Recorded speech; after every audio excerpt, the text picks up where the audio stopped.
I'm just trying to get my head around it. You're looking for £100,000 today. So if I give you £100,000 of my hard-earned money, what are you going to spend that Not on that right hard-earned, now? if you don't mind me saying, Ranjan. Ultimately, the number one is get more properties. To tell you the truth, that was one of the things that concerned me, whether some of that money is going to go into setting up an office, it says, getting an office address, getting a when I warehouse, say all of office, that. it's not. 100 grand investment into a rent-to-rent business. That's what Jack Pomili is seeking as he enters Property Elevator to pitch for funding for his property project to our 5 property angels. The 5 property angels on the show are Nicholas Wallwork, Helen Chorley, John Howard, Paul Mahoney, and myself, Ranjan Bhattacharya. What you're about to see is what went out on TV on Sky Channel 191 on Property Elevator Series 3, Episode 2. What I'm going to do in this video is freeze the action every now and then to give you the benefit of my sort of commentary, analysis, and behind-the-scenes snippets. If you're new to this channel, make sure you like and smash that subscribe button. We put out plenty of videos each and every week, all dedicated to keeping you on top of your property investing game. If you like this video, of course smash that like button, but remember there are 25 pitches in Season 3 of Property Elevator, and you can binge watch them all on this playlist. Links are in the description below. So let's get on with it. Let's hand over to the show's presenter, Elizabeth Warburton. Jack, welcome to Property Elevator. Thank you. Yeah. Where have you travelled from today? Romford in Okay. Essex. Yeah. Okay, and so tell us a little bit about the deal that you've brought for the Angels. We run a rent-to-service accommodation business. Okay. So we're looking for an investment to grow our business, really. Okay, and so where is the deal? Is it in Essex as well? So no, it's, we run the business in Brighton. Okay. So we're looking to expand and get more properties in and around Brighton. Really good at the moment for everybody wanting staycations Yeah, it's and timed perfectly. seaside really, yeah. town. Yeah, That's it. Yeah. exciting.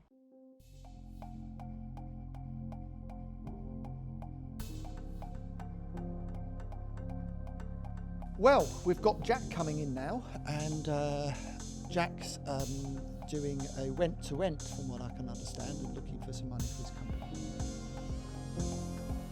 Regular viewers of this channel will know that I'm not a natural fan of rent-to-rent or serviced accommodation, but let's see how Jack fares with his pitch.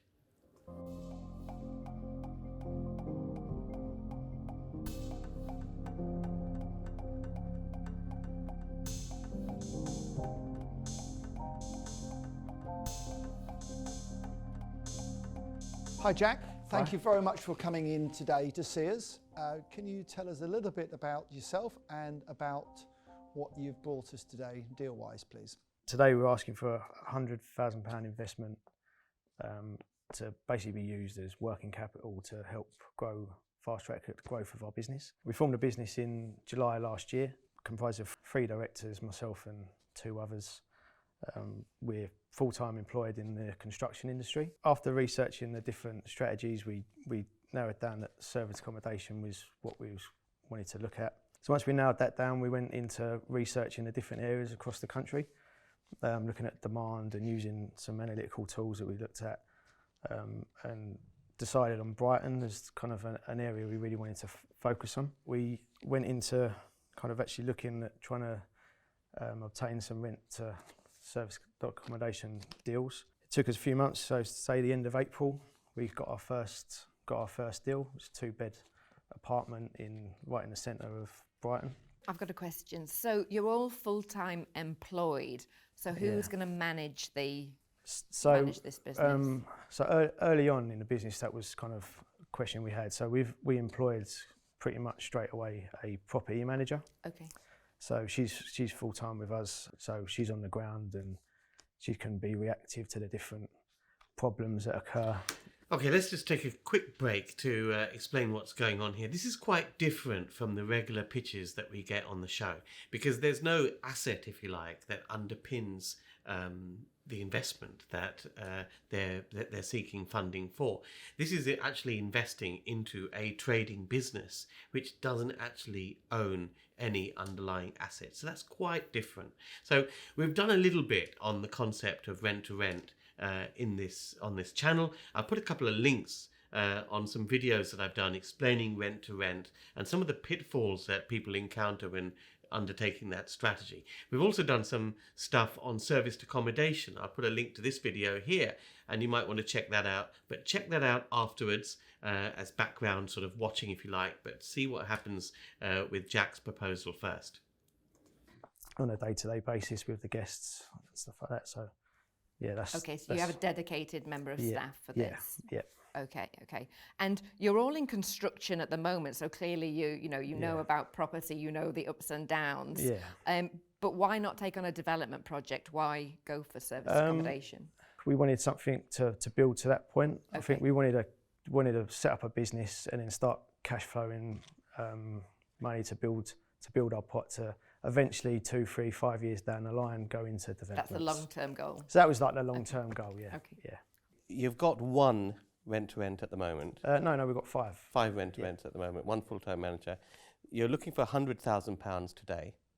So if I give you £100,000 of my hard-earned money, what are you going to spend that on right now? If you don't mind me saying. I don't know why John's like that. How mean.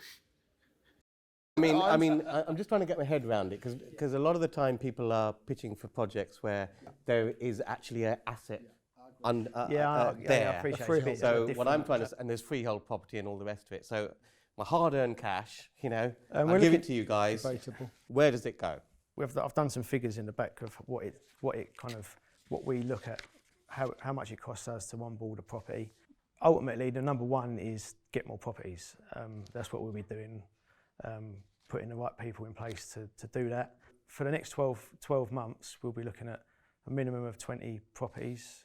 To tell you the truth, that was one of the things that concerned me, whether some of that money is going to go into setting up an office, it says, getting an office address, when I say office, it's not, it'll be a desk in a corner. That's not what we need. We need your sort of office, Ranjan.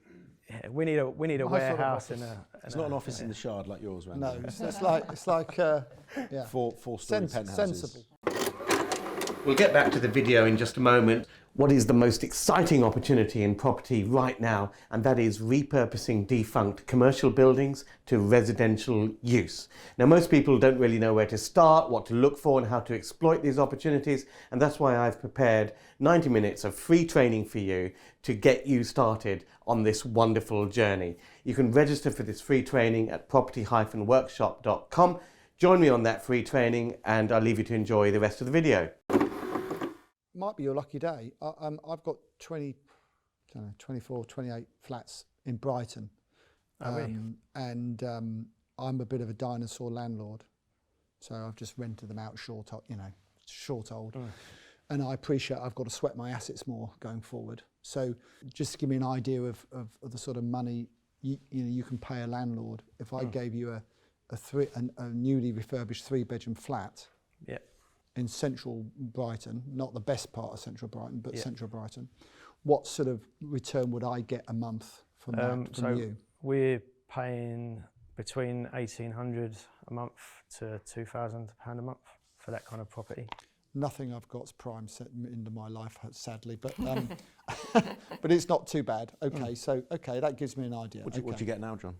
I'm embarrassed to say I don't know what I get really, but is that about market rent? You're paying? We are pretty much paying near enough market rent. Yeah, might get £100 less. So I'm getting about £1,100. I think roughly about £1,100 for a newly refurbished. Okay, the discussion is moving on to an area which I'm not quite sure I fully follow yet.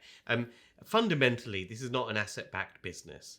They're looking for money to basically set up a trading business to take properties off landlords pretty much at full market rent for on a single let basis, probably for a long period of time, and then basically sublet those out on the holiday lettings marketplace. What John has discussed, I mean, it's quite valid. He's got a fair amount of properties in the Brighton area, which he could convert to serviced accommodation, sort of holiday let market. But I think the question is whether he's better off being a client of a business such as this, and perhaps negotiating a bulk deal, a wholesale deal for the number of properties that he's got with an existing established operator with all the right infrastructure in place, as opposed to giving such a volume of properties to a fledgling company which perhaps has not got the infrastructure in place to deal with those from day one. But let's see how the proposition develops. 3-bedroom flat, which doesn't sound it's enough, does it? I need to sharpen up. I've got a couple of questions. We'll take it for that. So, Jack, with your current company structure, there's 3 of you. Do you own it a third each? Yes, yeah. And so you've got 5 units now.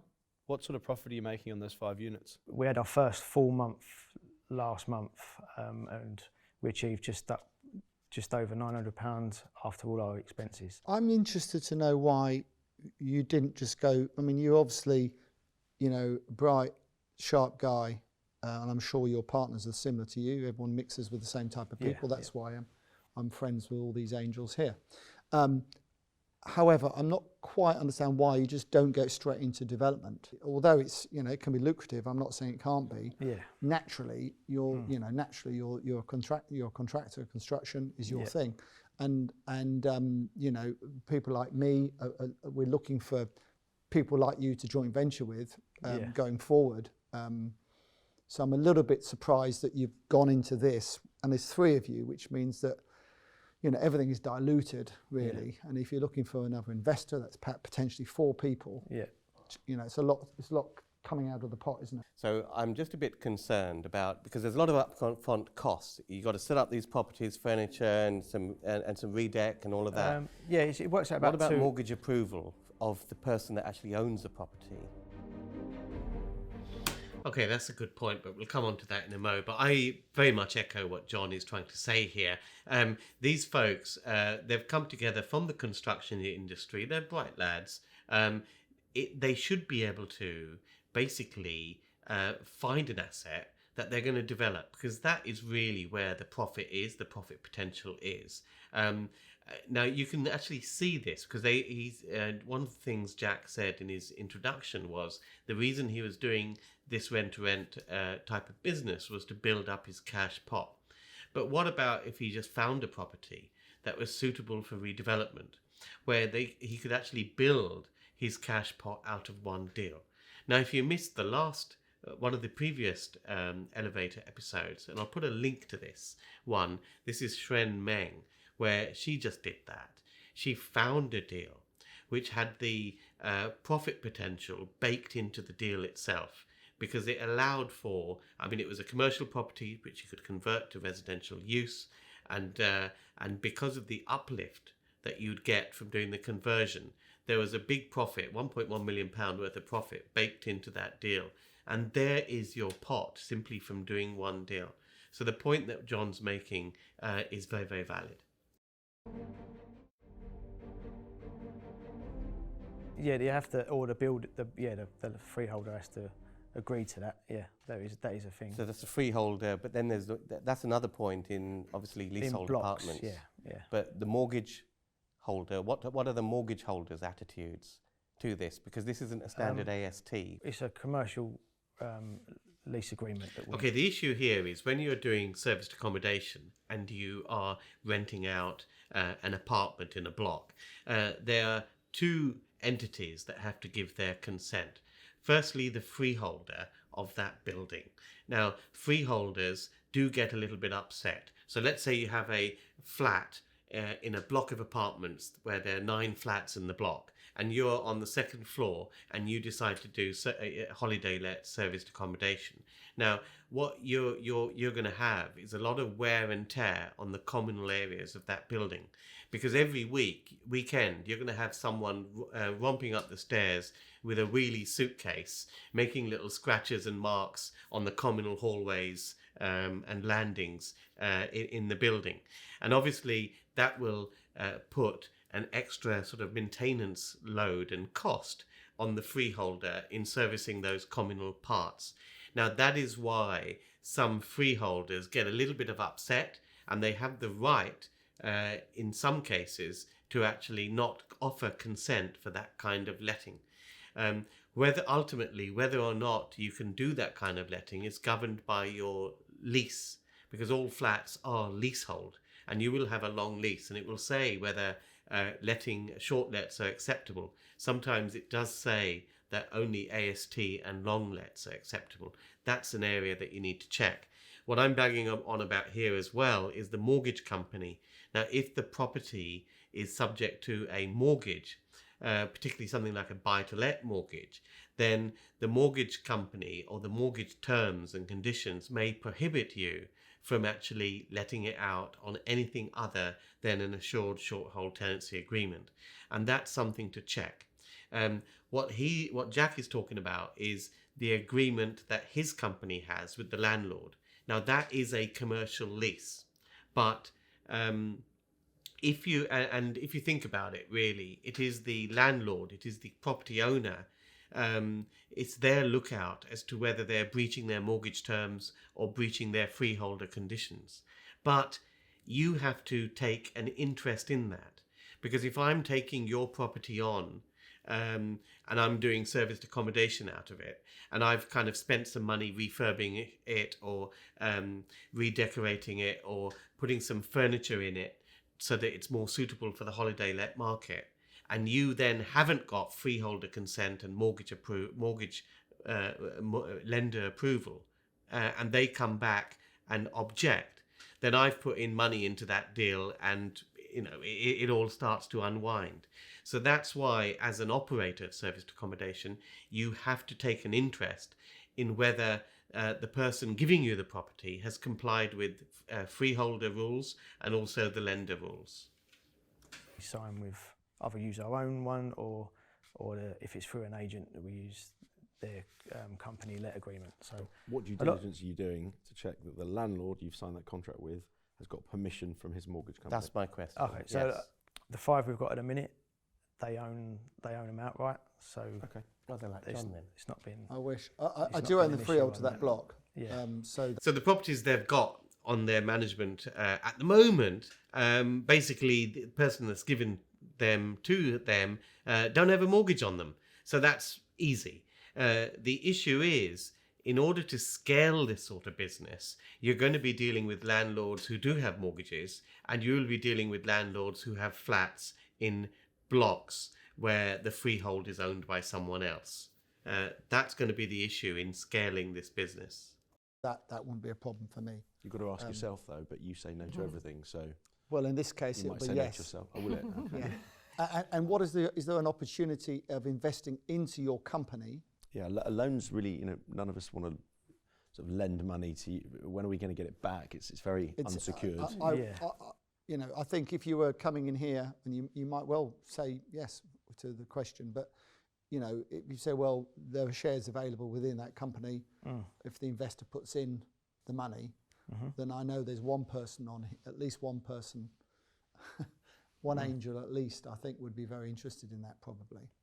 Ideally, it would be a cash, but we'd definitely be open to investment into the business. I mean, if we look at the loan option, you're currently on track to do about 50 grand profit this year without growth, but we can't assume growth, and you're asking for a 100 grand loan. That's a big ask just on interest rate. We're obviously on track. We've got another 3 coming on now, so it's like 7. We are kind of growing as we go. My concern is that there's a lot of people in this market. Brighton's a competitive market. It is, yeah. What makes you think you can do it better than everyone else out there trying to do it as well? Yeah, there is people doing it in Brighton, but if you look at some of the images of our places, we're really aiming for the high end. All our first thing we do is we've got interior design team that comes in and designs it all for us, and we go through that process with them. They are beautiful, you're right, but what I'm hearing is more cost. We work it on a cash flow basis because we lease the furniture over a 3-year period. Okay. So our upfront costs are £2,300 for a 2-bed place, and we get it to this kind of standard. And with the loan, is there any security at all? In terms of guaranteeing? As in personal guarantees above the company? Yeah. I'm not sure the company would be able to guarantee it that way, but personally, potentially, yeah. Where are you based, Jack? You personally? So this is a very unusual project to be pitched to the angels. It's not actually a stake in a property. It's not actually a stake in a company. It's basically a loan, and the loan, by all intents and purposes, seems to be unsecured. And I'm really not convinced how scalable the rent-to-rent to serviced accommodation market will be, considering that so many of the properties that would make such good in serviced accommodation kind of properties are in leasehold blocks and will be subject to a mortgage. I'm based in Essex, Romford. Are you solely focused on Brighton as a location? We are at the minute because we want to iron out all the issues and really kind of Yeah. lock it down so we know exactly what we're doing. Yeah.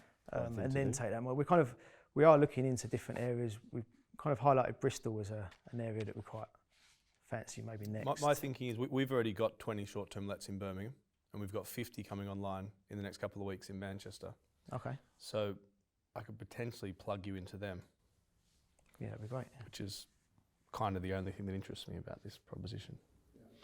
I'm not quite convinced I fully understand where Paul and John are coming on, but I mean, both of them are basically waving around their portfolios and saying, I've potentially got this and potentially got that.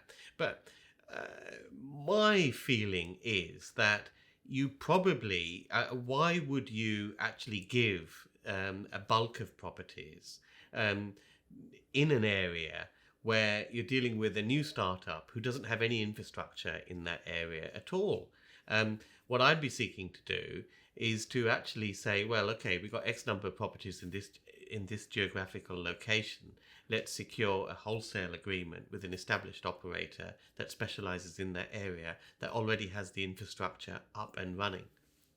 Know if that works. Yeah, as it stands, the deal for me, kind of the loan over 2 years, that's not attractive enough an interest rate for me, so Yeah. I won't be investing today, but No, thank you. That's fine, yeah. I'm very happy to give you some properties. I might have some in Ipswich as well, nice ones on the waterfront and brand new. Very happy to talk to you about that later. Yeah, great. But the only way it's attractive, I think I might be talking out of turn here for anyone here, any of the angels, is whether is to be involved in the company rather than just as a investor that you know. So for me today, it's not something I really understand. I'm very happy to do business with you, but I'm not really happy to invest today. Okay. Like John, I agree. The only interesting thing might be to come in as an equal partner with you guys. Don't fancy that, Nicholas? I'm surprised. I thought you would. Yeah, on this one, I don't. It's a lot of work. You know, serviced accommodation it's not a property business. You're not at this point. You're running a business. You're running. Yeah, definitely. We're just trying to systemize it so that it does run as a business. If you come in and said I want 100 grand because I've got 3 flats that I can do one after the other with the same seller, and we're going to buy them. Right. Refinance each one, do the next one, do the next one, because we've got a landlord that's got 3 for sale, and he'll do staggered completions on them, and I can secure that 100 grand. We're kind of looking at lease options that we've nearly got a couple on that with the same within the same model. But so we are looking. You didn't at come that, with anything concrete like that today. Yeah, that's fair. And for that reason, I'm out. Yeah. As a little bit of advice, if you like, I think you guys are barking up the wrong tree. Serviced accommodation is great when you actually have built the asset and own it. And that's what we're doing at the moment. You own the asset, and if you're converting it for serviced accommodation, there are currently some fantastic tax breaks with super deductions, 130% capital allowances. If you've got that construction background, you really should be thinking about finding a site and bringing us a site that you've got, and you plan to develop it as serviced accommodation units, and you've got 8 or 9 units all in one block, fantastic economies of scale, and you've got the skill set in your group to kind of make that happen. Yeah. And I think rent to serviced accommodation is a little bit of a shiny penny strategy that's touted out there, but I think you can do a lot better. I think you're better than that. Yeah. Than that. But I'm out, but that's my 2 pennies worth. No, thanks for But Ranjan, I think you're absolutely right. For me, he agrees with me. Not ambitious enough. Oh, he agrees with me. Well, I mean, I don't know who that guy is, but I think he just spoke a lot of sense there. I can't really add to that summary that I gave. I think as I was saying those words, I must admit, I just felt a little bit gobsmacked. I felt here's some guys that are very, very capable, All the partners are in construction. I just could not fathom why they have picked upon a strategy which doesn't involve owning the underlying asset. And I think I was just confused by why they've just missed that such obvious opportunity that's so right for them and their skill set. Yeah. Not ambitious Well, enough. that's a good tip for coming back next time, because Yeah, I yeah. assume the reason you Yeah. haven't done the development piece is because you don't have the funds to do it. Exactly. Yeah. We do. Yeah. So if you'd have We come do. to us with a great little model in Brighton, Yeah. we'd have funded it for you. Yeah. Yeah. Great little Especially, model in especially Brighton. Brighton. Yeah. Here's a conversion. What are we talking into- about? Here's a conversion into 10 flats, Yeah. and then we're going to turn them into service accommodation. Yeah. Mm. Yeah. And your money will secure that block. I think the business model can work. I'm going to make you an offer, but you're probably not going to like it. I would give you the 100 grand as and when it's required over the time frame as when you need it, but I'd want 50% of the company, because I'm giving you more than what the company's worth. Yeah. No. Yeah. And I think you're a bright guy, and I think this model can work, and I think I can help you make it work. Yeah. We're doing similar things in other parts of the country. I don't know whether you have the power to answer that. Right, this is why I kind of love being on this show, because, you know, you really get some unexpected things come up here. Actually, what Paul has done is incredibly shrewd, and he's just sat there, waited for everyone to kind of say their 2 pennies worth and say, I'm out. And he said, rather than say, I'm out, if everyone else is out, then his is the only game in town. So as the last one to make a proposal, he has the opportunity either to just say, I'm out, or just turn the deal into something completely different and put in a counter proposal and just see what the comeback is. And this is incredibly shrewd, because the way the deal was initially presented was lend us 100 grand on a 2-year loan basis. Now, the big problem is, if you're lending someone 100 grand with no underlying security, that is a little bit of a risk, because what happens if the unexpected happens and the company goes belly up, there's no underlying security, you've lost your 100k investment. And there ain't exactly a queue of lenders who would be queuing up to lend to a new startup company on that kind of basis. So what Paul is saying is, well, I'll give you the money, but why hand it over in one lump sum so that you just stick it in your company bank account? You've already said that you need about 2.5–3k to bring each property to the market. As you actually acquire these properties, then I will actually release the funds for you to kind of do them up. And of course, doing all the admin, if you like, for administering just a simple loan on that basis is quite frankly not worth the hassle to a lot of the guys who are on the panel. What makes it more compelling is to have an actual stake in the company. So I very much like what he's done. He's actually had a way of de-risking, injecting 100k into the business by giving it in a drip feed way as and when it's needed. And he has actually put in a counter proposal and saying, look, forget about the interest, I want a stake in the company. So full marks to Paul for this ingenious counter proposal. Offer not today. straight away, no. But it's something for you to consider. Yeah, no, that'd be great. Well, much appreciated. Yeah, yeah. So Jack, unfortunately, it sounds like it's a no today, but it's not potentially a no in the future, I think. And I think so if you come back on the show with a different format, if you like, different offering, then I think you may well be successful. Yeah. So Jack, thank you very much for coming. Yeah, in much today. appreciated. Thanks Thanks for for your time. Thank yeah. you, Jack. Pleasure. Great. Thank you. So what do you reckon of that deal? Would you go for that? Do you agree with the risks and concerns that we had? Let us know in the comments below. Let's see what happens as he chats to Elizabeth, and then you'll see our wrap-up comments at the end as well. So Jack, how did we get on? Yeah, good. What happened when you walked in? Went through the business model and explained to the guys what we do and how we do it.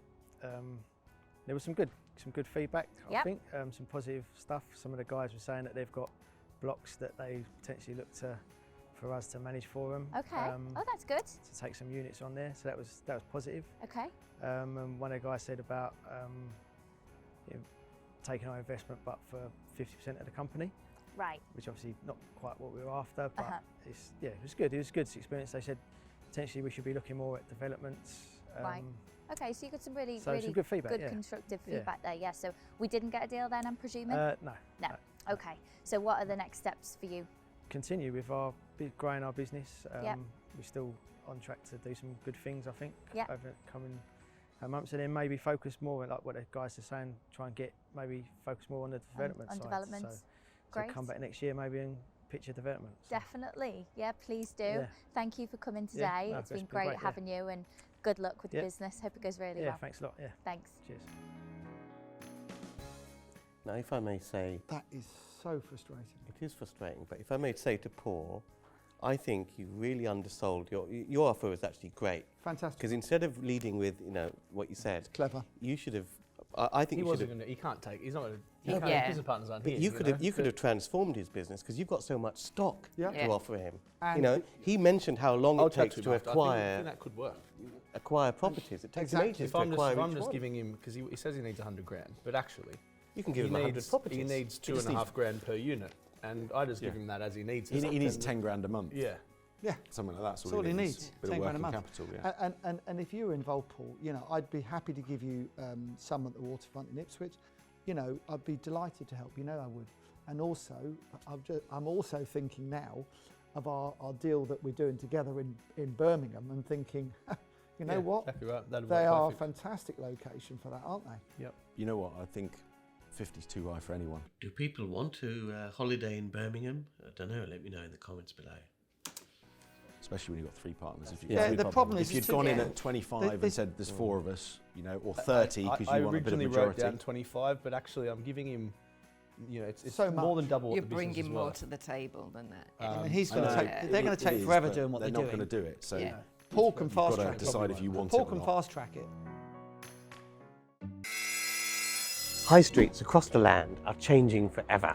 Basically, there's an oversupply of retail premises. Shops are closing down, more are going to close down in the future. The government know this, and that's why they're introducing a light touch planning system which allows small developers to easily repurpose these buildings to residential use under a light touch planning regime called permitted development. Now, this is going to be the biggest revolution and the biggest change and the biggest opportunity for property investors that I've ever seen. And this is all coming into effect on 1st of August. So you need to know what's happening and what properties to look for to take advantage of these opportunities so that you can get in there and take that first mover advantage. I've got a 90-minute free masterclass to get you ready for August the 1st. Make sure you join me, click the link below. Whether you're a beginner or expert, we'll get you started.